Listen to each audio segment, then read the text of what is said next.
This episode is brought to you by Accenture. When your advertising operations fall out of sync, everything else follows. Spotify and Accenture are working together to reinvent the rhythm of ad sales, using automation, analytics, and smarter workflows to simplify campaign delivery and access better data across the business. The result? Less time spent on operations, more time connecting brands with the moments and fandoms that matter most. Learn more at accenture.com/Spotify. When you need to build up your team to handle the growing chaos at work, use Indeed Sponsored Jobs. It gives your job post the boost it needs to be seen and helps reach people with the right skills, certifications, and more. Spend less time searching and more time actually interviewing candidates who check all your boxes. Listeners of this show will get a $75 sponsored job credit at Indeed.com/podcast. That's Indeed.com/podcast. Terms and conditions apply. Need a hiring hero? This is a job for Indeed Sponsored Jobs. This podcast is part of the Robots Radio Rocket Club, a program designed to help all podcasts reach their full potential. For information about joining the Robots Radio Rocket Club, check out robotsradio.net. Welcome to the Final Fantasy Lorecast, where we take a deep dive into the lore of the Final Fantasy universe, such as the characters, stories, and so much more. Hosted by Ben of Temeria and Steve-O. Welcome back, Warriors of Light, to another episode of the Final Fantasy Lorecast. I am one of your hosts, Brandon, or also known as Ben of Temeria, and always with me is my good fellow friend, Steven. We're back, baby. We are back from a 2-week hiatus. Well, no, did we do the 1 week of Christmas? I can't remember. No, we did not. No. Much like the character that we're covering today, we're going in and out, but we're back. Right. Yeah, right. We are back from holiday stuff. And just to give you everybody a heads up now before we really dive into this week's episode, next week we are not doing an episode due to work engagement for my full-time job. I know it's normally not on me that I cancel, but I have to cancel. I have to cancel inventory for work and all that fun jazz. So hooray for that. It's always on a Wednesday too, which I hate. But anyway, we are back this week. We are diving into another character, and I decided to do is like, what's a good, cool character we could dive into? And the one and only, like, famous dragoon that everybody loves, Kain Highwind, is who I thought of. Because that armor is literally the most iconic armor from Final Fantasy. Pretty iconic. Just an iconic silhouette, too. Like his. Oh, absolutely. I mean, background. I use it for the background for the Twitch. There you go. I use Kain as the background. So as much as you can somewhat see, you can't really see him currently, but he is the background. So Kain Highwind is a playable character in Final Fantasy IV and Final Fantasy IV The After Years. He's a dragoon from the Kingdom of Baron, Cecil Harvey's childhood friend. He has feelings for Cecil's beloved Rosa Farrell, but he hides them so he does not hinder his relationship with either of the two. Rosa, in turn, has feelings for Cecil. So, love triangle. Yeah, I mean, sort of, yeah. It's like, it's kind of a third wheel situation. Yeah. Yeah, right. Absolutely. Been there, done that myself. So, who hasn't in high school? Who hasn't? Right. Getting into his appearance, Kain wears full body armor colored dark purple or blue in most of the appearances. He appears as a helmet in the shape of a dragon's head, obscures most of his face, and sharp spikes extend out of his armor on his shoulders, elbows, and calves. To give it even more draconian look, he also has a long blonde hair tied back in a ponytail in most appearances. His original Yoshikata Amino artwork from Dissidia 12 Final Fantasy appearances him as depicted with purple hair, but in Dissidia 012 it is revealed that is an attachment to his helmet covering his real hair. So it's a wig. In his appearance as the Hooded Man, In the after years, his first game in appearance without armor, Kain wears a blue garments with a hooded purple cloak. His concept artwork and FMVs instead depicted him with blue clothes and a white boots with a white hood. His Dissidia 12 outfit as the Hooded Man is based on the concept art rather than the in-game sprites. After becoming a holy dragoon, Kain wears a light blue and white armor, a winged hairpiece that reveals his whole face, and a blue cloak. Yep. Cool stuff. So he looks pretty cool. Yeah, I mean, Yeah. He looks awesome. Yeah, you thought he was more infatuated with Cecil rather than Rosa. It's a bromance. That's absolutely correct. Yeah. Boom. Yes, Kain has glamour prisms. Oh, Box Girl started it. Oh, got it in early. Box Girl started it already. What was that? Anyway. 2 minutes that we made it? He is, since we already got it out of the way, he is basically the inspiration for Estinian. Oh, 14. absolutely. Like, Estinian is Kain just like copy and paste. Kain is the base of Estinian. Estinian from 14 is literally based off of Kain. Yeah. His armor that he wears and the armor you get at the level 50 Dragoon quest as the job armor is Kain's armor. And his personality. Oh yeah, Estinian's personality is exactly like Kain's. That is true too. Getting into his personality, but funny enough, Kain is calm, sometimes sarcastic young man, driven to his dream of following his father's footsteps of becoming a dragoon, and shunning the King of Barons' wish for Kain to follow Cecil's profession of a Dark Knight.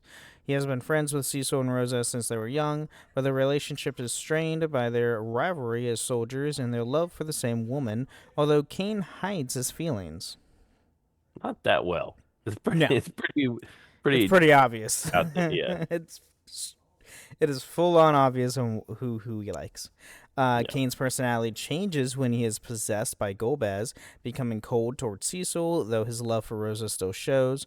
Once freed from Golbez's control, Kain is forgiven by Cecil and vows to atone for his past actions, a promise that he carries over into the after years as he tries to vanquish his dark side and help Cecil's son, Theodore. I've never played After Years, but it sounds I haven't either. interesting. And then now we are diving into his story, which, yeah, he has an interesting story. So we do have a bit of his early life before the events of Final Fantasy IV, which is really cool.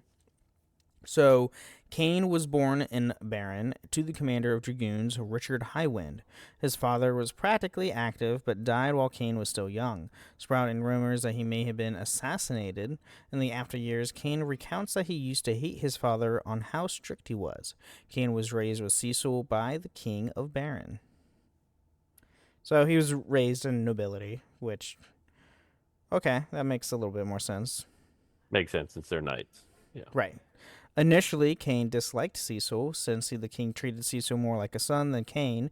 It was often Rosa who would stop the two from fighting. The three became friends, and Kain became Cecil's rival and developed romantic feelings for Rosa, although she and Cecil were likewise enamored.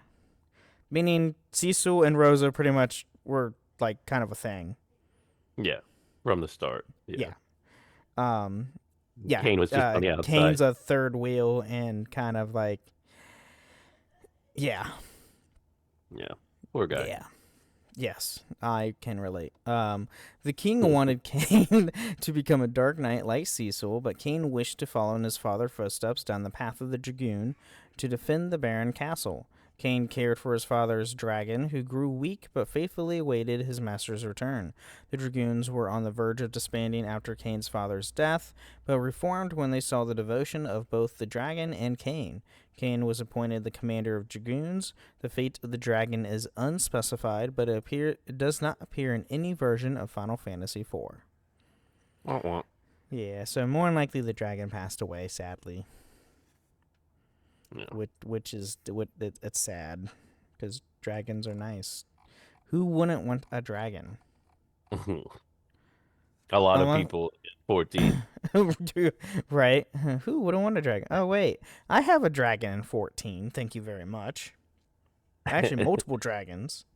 I meant more like the NPCs that you. Oh, yeah, no, the NPCs would, no, they don't want dragons at all because dragons are evil. Allegedly.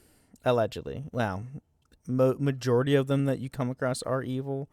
Mainly, Nidhogg and all his crap. Hivaskar, and there's some other dragons that are nice that don't attack you on sight, which is nice. Look, you see what happens, Box Girl, when you bring it up early? The whole episode. And it's not the whole episode. So now we get into the events of Final Fantasy IV. So Kain tries to defend Cecil after the latter is discharged from the command of the Red Wings. Cecil is ordered to deliver a ring to the village of Mist to slay the Eidolon Mist Dragon in the misty valley that blocks the way. Kain is ordered to accompany him. The next morning, Cecil and Kain depart and pass through the Mist Cave and dispatch the Mist Dragon. When they arrive in the village, the ring they were supposed to deliver activates, and bombs are summoned to burn the village. Yeah. That sucks. Yeah, because he just went through Cecil just went through the whole, I don't want to attack this whole village, and I feel really bad about it. And then the king is like, okay, we'll go on this mission and redeem yourself. And then boom, burn down another village. Yep. It seems like it was planned. Oh no. Yeah. It was. And by the way, the Mist Dragon is really cool. Fun note, the Mist Dragon does appear as a boss in the Final Fantasy Lost Stranger manga. I think it's in volume 2. Oh. I'm pretty sure, which is really cool. They're anybody, I've said it on this podcast before, if you love Final Fantasy, go and read the Lost Stranger manga. It is a isekai from our world into a Final Fantasy like universe with Final Fantasy characters and spells and everything like that. Really, really cool. We need to do an episode on that now that I think about it. I look forward. Yeah, it's a great story. But moving on, Cecil and Kain found a little girl and her dead mother, the summoner who conjured the Mist Dragon, who died when the Eidolon was slain. While Cecil and Kain realize they must have defeated the Mist Dragon unless accidentally killed her mother, the girl blames her for her death. Cecil and Kain offer to take her to safety after pledging not to follow any more orders from the king, but she does not listen. She summons Titan and causes an earthquake that sparks an avalanche, which separates Mist from the rest of the valley. Yeah, it's pretty gnarly. Pretty that cool. That also sucks. Well, I mean, they kind of had it coming. Yeah, that's a good point. Kill her mom. They did kill her mom, and then she summons Titan, which is, another famous Final Fantasy summon. Oh, hey, here's a Mist Dragon. Oh, hey, here's now a new, here's Titan to make things worse for you. Yeah. So, Kain goes missing, but is assumed that he returned to Baron, while the mage Golbez is named new Lord Captain of the Red Wings. Kain is appointed Golbez's second in command, although it's unknown if he does this of his own will or if he was already being manipulated. Kain becomes subjected to Golbez's mind control, and during an attack on Fabul to seize their crystal, Kain betrays Cecil, knocking him down before he can deliver a final finishing blow. Rosa enters, and Kain hesitates when she calls out to him. Golbez arrives and kidnaps Rosa, and Kain takes the crystal, leaving Cecil alive. Wow, yeah. That's a typical trope. Gonna be a little bit of a theme here throughout this episode. You're gonna find that Kain is a little bit of a double crosser. He's often like, no, I'm good now. And then turns out he's not. Isn't that so good? Kain is assigned to guard Rosa in the Tower of Zot. a task where he does faithfully remain near Rosa and keep her safe from any harm one of Golbez's other minions would inflict upon her. He requests Golbez to give him another chance to defeat Cecil, but Golbez refuses and sends one of his archfiends. Instead, Scar Migalon? Sure. Yeah, I don't know how to pronounce a lot of the names. when the second archfiend Cagnazo was imprisoning the King of Baron is slain, Golbez has already stolen Baron's airship fleet. As Golbez ponders retrieving the last crystal, Kain suggests they exchange Rosa for it and having Cecil get it for them. Golbez agrees, and Kain delivers Cecil the ultimatum: deliver them the Earth Crystal or Rosa perishes. See, real jerk move there.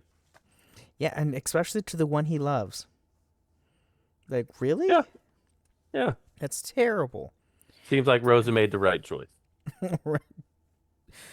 I'll love Cecil instead of Kain. It might have been a good idea. Cecil follows through on the deal, and Kain takes him to the Tower of Zot, Golbez's headquarters. At the summit, Golbez decides not to exchange the crystal for Rosa. As a result, Cecil's party member Tella attacks Golbez out of vengeance for his daughter Anna and casts a meteor on him. Dun dun dun. This weakens Golbez and releases Kain from Golbez's control. Kain rejoins Cecil's party and accompanies him to rescue Rosa, who reveals his secret love for Rosa and apologizes. Rosa forgives him and invites him to fight alongside them, to which Kain agrees. Barbarcia,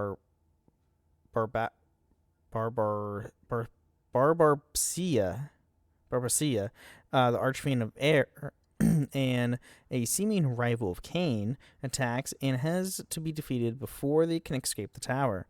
Rosa casts the teleport spell, and the party is warped to Cecil's room in Baron. Yeah. Yeah. You never forgave that I took that personally. On what part, Riku? I'm confused on that. What did you take personally? Probably him betraying Rosa. Oh, yeah, that I could see. Cecil's party is worried as Golbez now possesses all 4 crystals and magical objects entrusted to each kingdom's protection. Kain speaks of the dark crystals hidden in the underworld only to be rumored to exist, but Golbez knows of these rumors. Kain explains Golbez needs the crystals to open the way to the moon. Cecil decides his party has to head underground to protect the remaining crystals. Kain shows Cecil the key of magma, which was used to enter the underworld. The party enters the underground and reunites with Radia, the little girl from Mist Village, who is now an adult due to them having spent time in the Fey March, the land of the Eidolons. Following the confrontation with Golbez, Golbez is defeated but escapes with a crystal, leaving only one remaining. Oh, yeah, the betrayal. Okay. That makes sense, Riku. So we're going to the moon. Going to the moon. Woohoo! With the remaining crystals sealed, the party attempts to invade the Tower of Babel and take back the other crystals. An attempt to ultimately fails when it is revealed the final Archfiend, Rubicon, has moved them to the upper world. They return to the surface, and with the help of Edge, the ninja prince of Eblin, they climb to the tower and defeat Rubicon. A booby trap leads them back to the underground, where they steal a red wing airship that Edge christens the Falcon. The Falcon. I'm sure everybody's familiar with that name in Final Fantasy. Also, Edge is awesome. Yeah.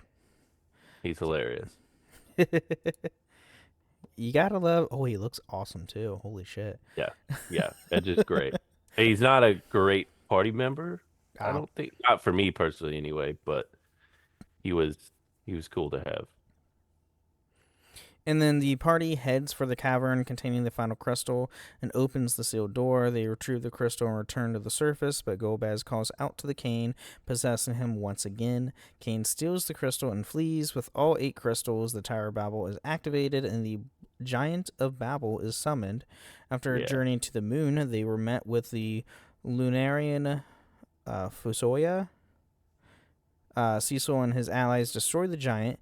The Lunarians are people with great magical powers who sleep in stasis on the moon, and Flusoria reveals Golbez is Cecil's brother, under the control of evil Luarian called Zimus, who wants to annihilate mankind from Earth so the Luarians could populate it instead. Kain is again freed from Golbez's control and allies with Cecil to take revenge on Zimus. Does this little plot seem familiar to you, Ben? People on a different planet wanting to repopulate the player's planet? People who are sleeping on another planet? I know it's been 2 weeks since we've had or 3 weeks since we had a full episode, but this is basically 9. Yeah. With the Terrans, yeah, with the Terrans. Yep, that's true. I didn't think I didn't make the connection. It's been a minute. And it is also his brother. Well, sort of, but yeah. Yeah, sort of. The whole Zidane thing was a little different, but same premise. Fun little reference in 9 to 4. Oh my gosh, that's funny. But let's take a quick moment to thank our patrons, and we will be right back. When it's time to scale your business, it's time for Shopify. Get everything you need to grow the way you want, like all the way. Stack more sales with the best converting checkout on the planet. Track your cha-chings from every channel, right in one spot. And turn real-time reporting into big-time opportunities. Take your business to a whole new level. Switch to Shopify. Start your free trial today.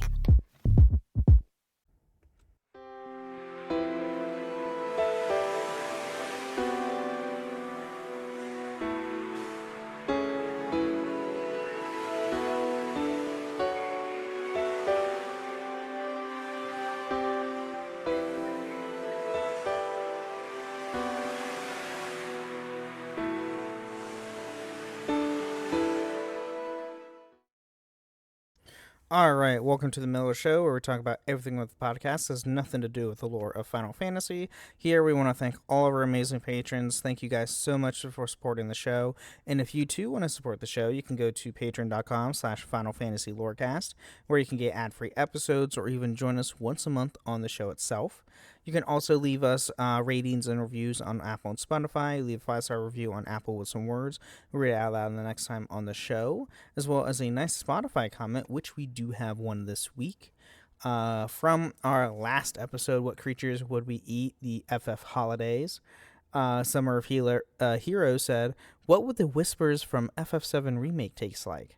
Great Cotton episode. Cotton candy. But what flavor cotton candy? Ash. Ooh, Ash. Yeah. We taste like ash. Ash was a nice word to say for it. I was going to say ass. Yeah. Well, they're all missy and everything. I was like, looks like they look like ash. Like, not great. No, not great. No. Oh, they're talking about the ninja in chat. And I was like, what are they doing? I agree. I agree with Box Girl. Shadow is clearly the best ninja, but Edge is awesome. I mean, Shadow the Hedgehog is pretty cool too. See what I did? But anyway, you can also find us in a few different Discord servers. The Robots Radio Discord at robotsradio.net, as well as my own Discord server, the Ben and Friends Podcasting Discord, where you can find this show and all the other shows that I host, which are Holocron History, Star Wars Canon vs. Legends, the Gundam Lorecast, the Wizarding World Lorecast, and the Witcher Lorecast. So go check those out. A lot of great fun, a lot of great things are happening. The shows are expanding and getting bigger every year. So right now, I think the last time I checked yesterday, we're over 26,000 downloads since we started.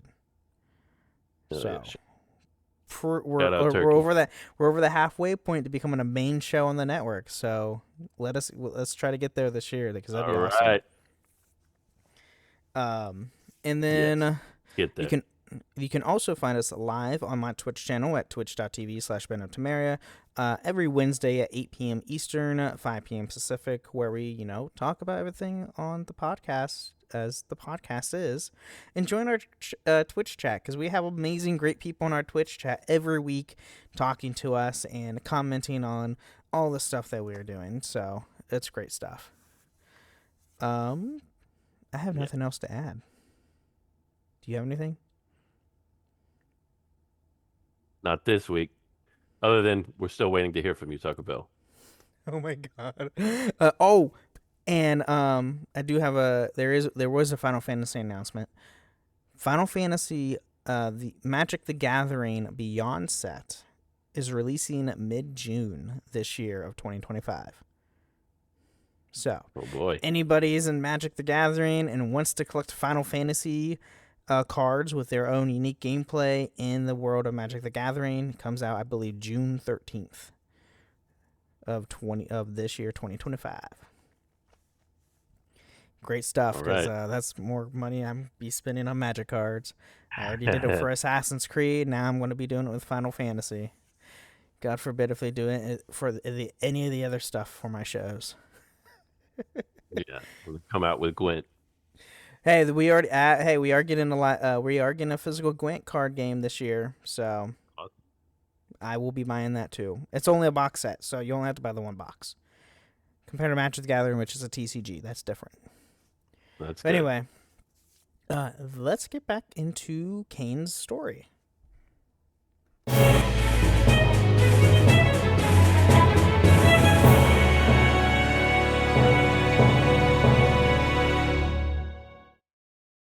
Get business done with the new American Express Graphite Business Cash Unlimited card. With unlimited 2% cash back on all eligible purchases, unlimited 5% cash back on flights and prepaid hotels booked through American Express Travel Online, and a flexible spending capacity that can grow with your business, you'll have the confidence to keep building. Apply today and earn a welcome offer of $1,500 cash back after you spend $50,000 in qualifying purchases on your new card within the first 6 months of card membership. Terms apply. Learn more at go.amex/graphite.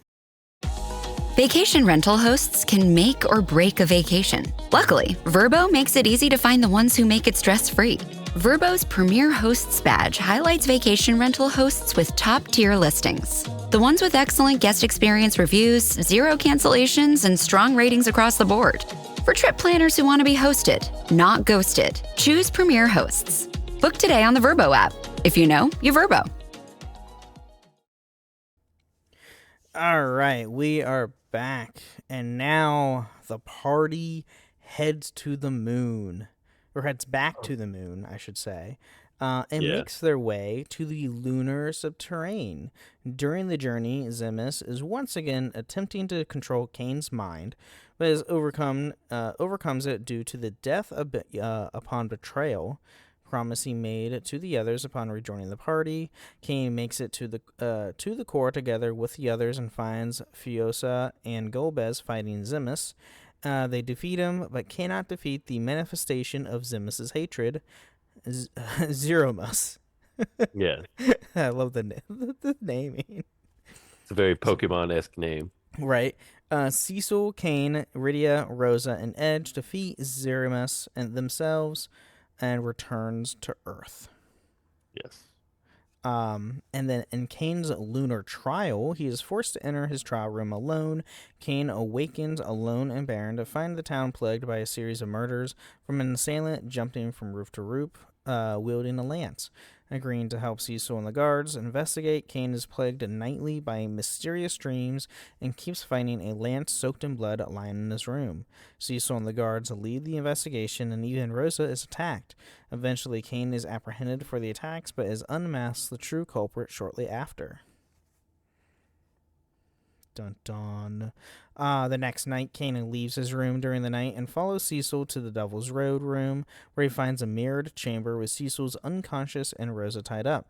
A cloaked figure, the true assailant, emerges from the mirrors and tells Kain that he's an embodiment of his dark desires and urges him to fulfill them and kill Cecil. If Kain chooses to kill Cecil, the trial is failed, and Kain simply returns to the party outside.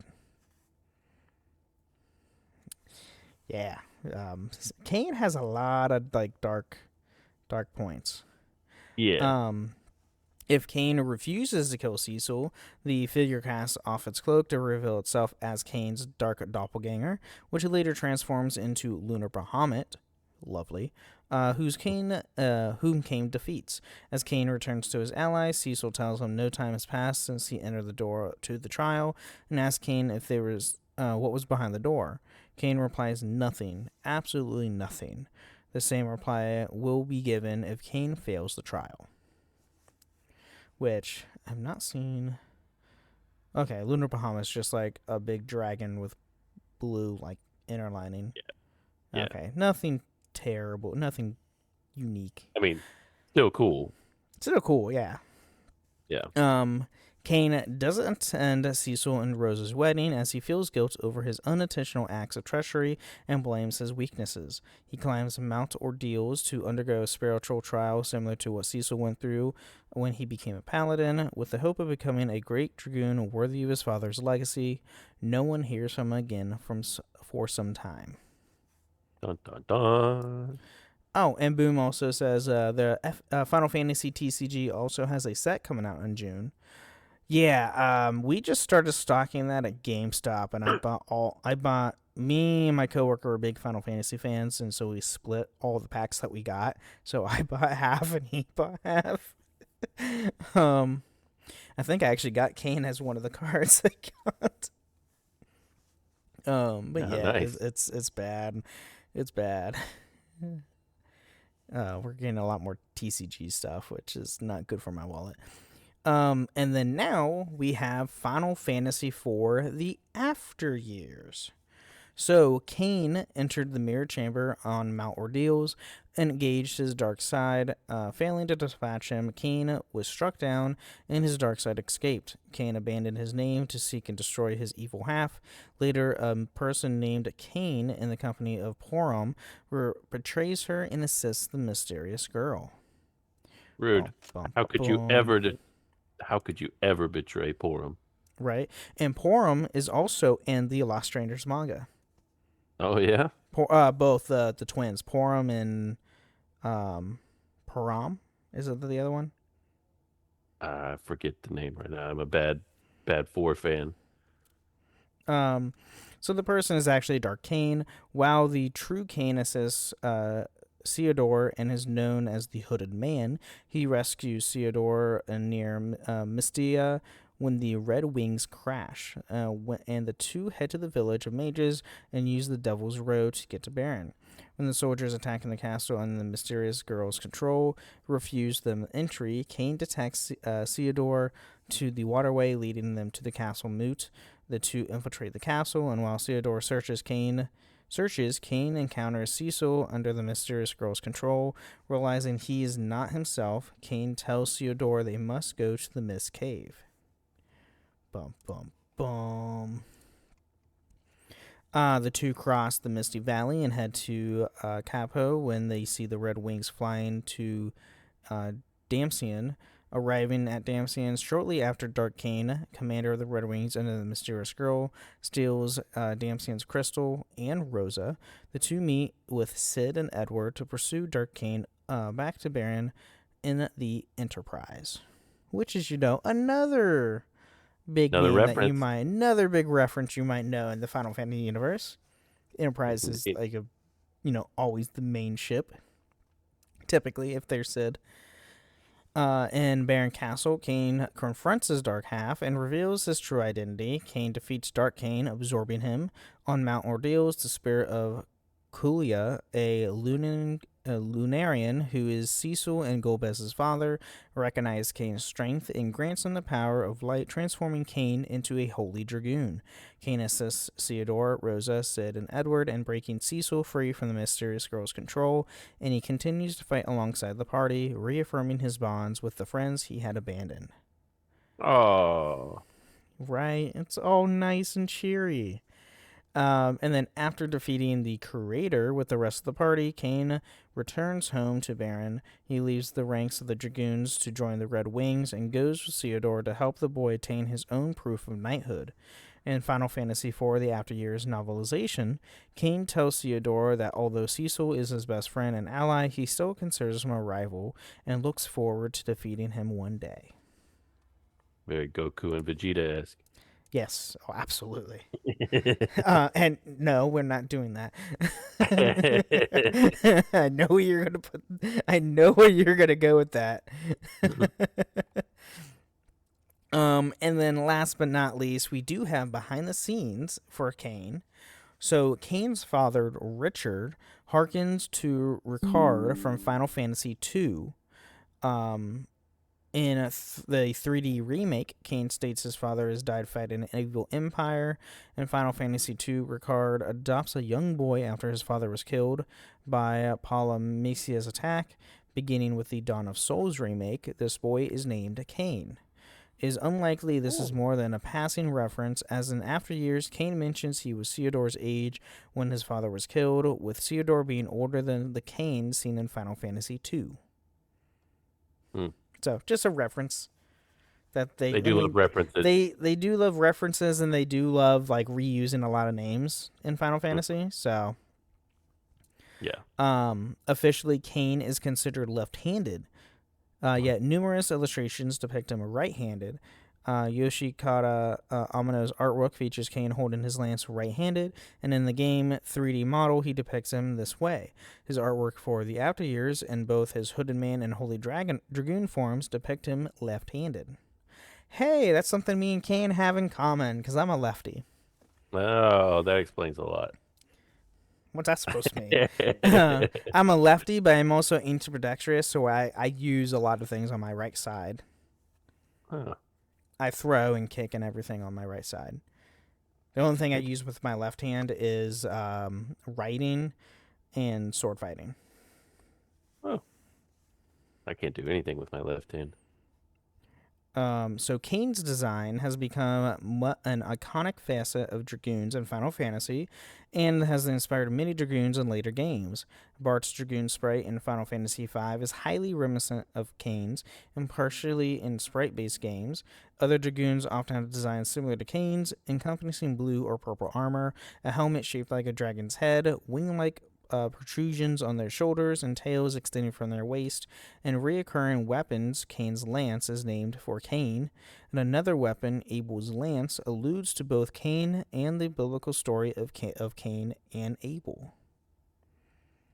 Oh, I never put that together until just now. Like Abel's lance. Well, Cain and Abel. That's yeah. Well, Cain. So Cain in Final Fantasy starts with a K. Cain in the Bible starts with a C. Right. It's just But it's still a reference because he has the rivalry with Cecil. Yeah. Right. That's fun. Right. And Kain's pose in his Yoshikata Amano artwork and the Final Fantasy IV logo, where he faces the side with one leg bent up and the lance held at an angle, is frequently referenced. Kain often strikes his pose in his spin-off appearances, such as when he's entering his EX burst in Dissidia 12 Final Fantasy. Promotional artwork and renders of Kain and other dragoons often depict them in identical pose, such as the Final Fantasy XIV, where the dragoons' presentation artwork and their male idol pose command have the pose like Kain. Yep, it does. Oh, it's awesome. So, and fun fact, dragoon also it's also referenced in Final Fantasy 16 too, with the dragoon in the prologue. He has the same stance as Kain. And also voiced by the same voice actor as Obsidian. Obsidian. So, same voice actor in 14 and 16 for that one dragoon. We got all our 14 references in today. I mean, we have a dragoon. We have a dragoon. I mean, obviously there's going to be references. So, yeah. But you're not even a dragoon main. No, not necessarily. I mean, I use my dragoons like level 70, I think. 60 or 70. Yeah. It's up there. My dragoons like now. I'm mainly ninja. That's typically what I main in 14's ninja. I just love the ninja stuff. Or samurai. Samurai is a lot of fun too. So Yeah, I started enjoying Samurai. But Dancer is my new main. Really enjoying Dancer's that. fun. Dancer is fun. You're a DPS, but you can also support. Probably my favorite. It's my favorite weapon in the game too. You're just tossing those little rings around. The chakrams. It's just running and tossing rings. Oh, it's great. Yep. Yeah. It's cool. But that's all I have on dragoons. Do you have anything to Kain. add? Or on Kain. Sorry, not dragoons. Kain. Yeah, we're covering all Specifically. dragoons. Yeah, I'm gonna reference Box Girl's comment. Freya was also an awesome dragoon, but Freya she didn't was have in 15? 9. 9. Who's 15? She didn't have the. I mean, whenever you equip one of those kind of weapons, Noctis is one, but none of the other. Well, okay. I thought there was a dragoon in characters are. 15. Oh, there is. Yeah. I We've brought her up a million times and we never get her name. I know, right? Dragoon. Something. It's something FF15. Highwind. It's Highwind. That's where the double reference comes. Arena? Highwind. Something like that. Yeah, Aranea. Highwind as well. Yeah.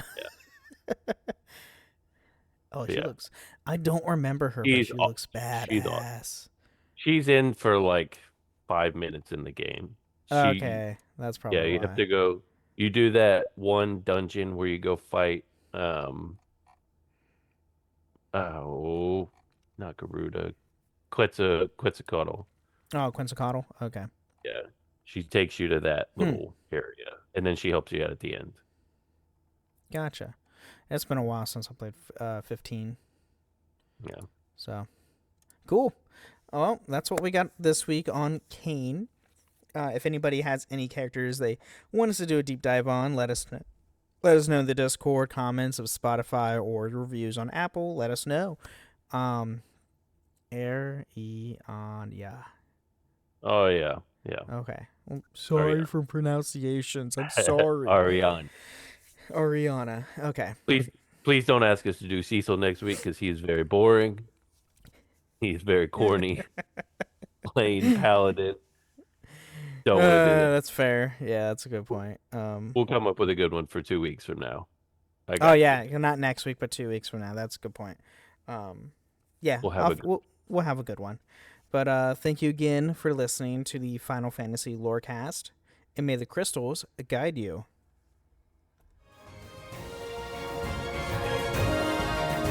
Thank you for listening to the Final Fantasy Lorecast. You can find us on the Robots Radio Discord at robotsradio.net, the Ben and Friends podcasting Discord, where you can share your thoughts, experiences, and love for the Final Fantasy lore.